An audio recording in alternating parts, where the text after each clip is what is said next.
એક શબ્દ છે હઠીલી ધાધર. ધાધર એટલે કે ફંગલ ઇન્ફેક્શન.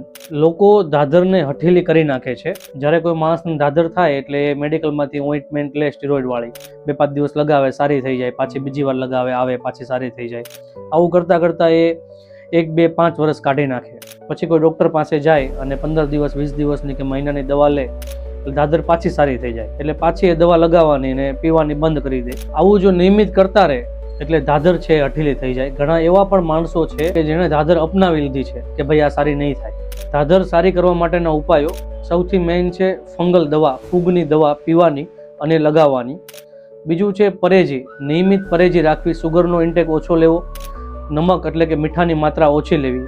સાથે જો રક્ત શુદ્ધિકરણની આયુર્વેદિક દવા લેવામાં આવે તો ધાધરને સંપૂર્ણપણે નાબૂદ કરી શકાય છે.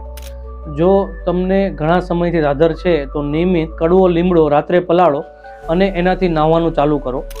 લીમડો જો પીવામાં આવે તો એ સારું એવું રક્ત શુદ્ધિનું કામ કરતું હોય છે. તો જો વ્યવસ્થિત દવા, પરેજી અને દર્દી ધીરજ રાખે તો ધાધર છે એ 100% સારી થાય. આવી વધુ ટિપ્સ માટે અમારી ચેનલને સબસ્ક્રાઈબ કરો.